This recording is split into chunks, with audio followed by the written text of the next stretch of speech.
Hey everyone, Season 15 has finally arrived, which means it's time to share my best settings for Apex Legends Season 15. I've gone back to the drawing board this season. I thought about settings and I thought, what really makes you play the best in Apex Legends? And for sure, it's going to be those close range battles. Close range is what matters the most, and my settings have been adjusted to reflect this. I've also thought about how can I get the best performance in my game with having the minimal amount of effort, which means streamlining the settings, not thinking about things in a complex way, and knowing that when I'm going into battle, I got the best settings for me. I'm gonna go through this as fast as I can to get you right back into the battlefield, but starting off with the gameplay tab, interact prompt style I have as default, button hints I have as on, crosshair damage feedback I have as off. If you're a Watson or Caustic player, you may want X or X with shield icon. This will basically tell you when someone goes into your fence or someone goes into your gas and you're not looking at them. I, however, do not play these characters too much, so I'm gonna leave this as off. Damage numbers, I do stacking. You definitely don't want this off. You wanna see how much you are doing. You could have floating, which is just the individual damage numbers. This isn't really helpful. And you could do both, but I find it just adds unnecessary clutter to your screen, so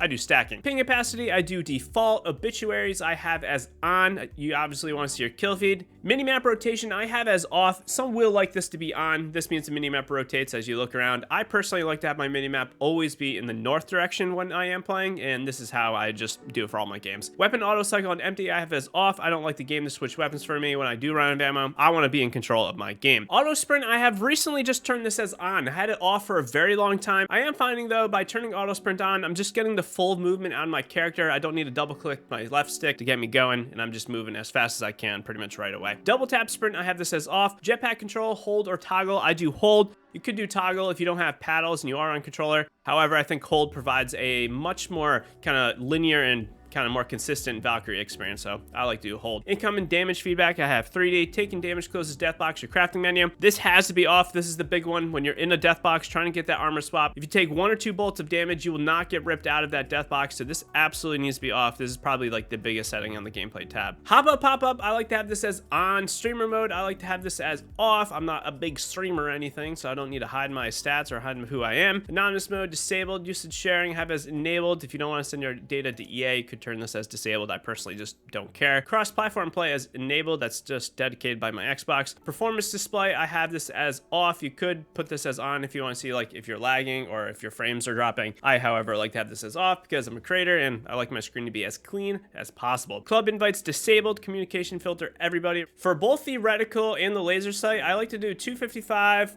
12, 12, and this basically makes it like a lime green or so. I am finding that the reticle just keeps resetting to the default. Not quite sure why. It must be a glitch with the game. Accessibility settings, this is going to be based off what you need. I have everything as off or normal, and I don't really need any of them, so I leave this as such. Big shout out to Glitch Energy for sponsoring this settings video. If you guys are grinding late into the night for Season 15, be sure to pick some up so you get that little pick-me-up in energy with no jitters. Glitch has 8 trademarked and clinically dosed ingredients, and beyond all this, it tastes delicious. Use code TimProVision for 15% off your orders. Big thanks to them, and of course you, for the support. Controller, this is probably the big one. Button layout, I'm doing button puncher. This just swaps my melee and my crouch to the right stick. By doing this, I don't accidentally punch if I'm in a fight. Sometimes I'll tense up if I have the default and I will punch. I also have paddles, so I'm not really too concerned about how I can jump because I got the jump and crouch on the back as well. If you do not have paddles and you want full control over your character, you should absolutely use Evolve. This means you'll have full access to shoot and aim, jump around, crouch and all that, slide, and you'll be able to pretty much do everything without moving your thumbs off the thumbstick. So I would do Evolved if you don't have paddles. If you have paddles, you could do button puncher like me. Stick layout, default. Interact reload, I have both tap to use and tap to reload. Crouch button I have as hold. This basically lets me bunny hop. It's definitely something to get used to, but it's definitely something that you should have as well. Aim button, hold. Survival slot on. Trigger dead zone I have as default. For the menu cursor speed, I've lowered this recently in recent months. I've moved it slightly under halfway. I find that this makes a little bit more consistent experience for me. And again, I'm trying to find the most simple but perfect Apex settings where I'm not making things overly complex. This is another big one. I've recently stopped using advanced look controls. I will share those as well, but I'm basically just doing 4-4 classic.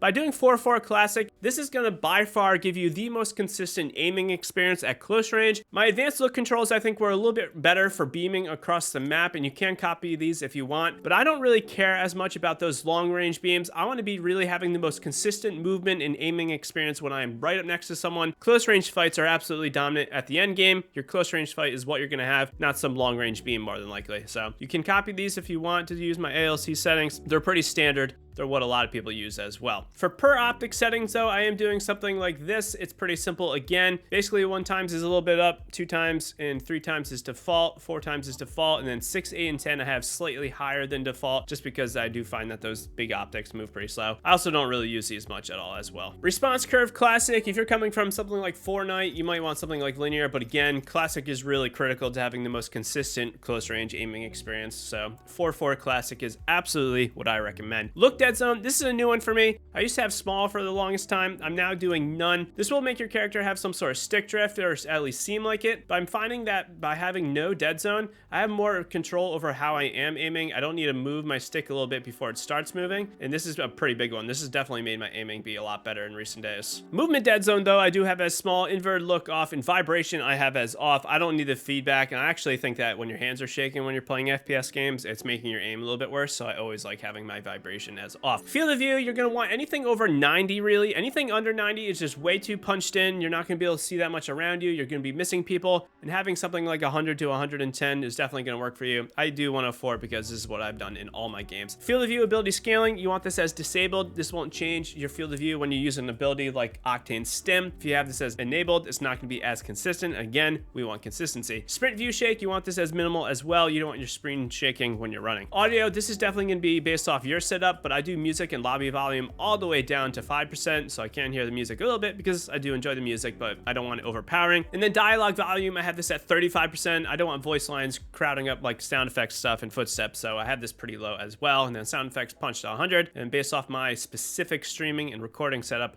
I have this at 80. Be sure to check this video out, guys, if you want even more for Apex Legends Season 15. If you do not want to suck at the game, be sure to hit that like button, subscribe to the channel for more content that is always on the way. I'll see you in the next one.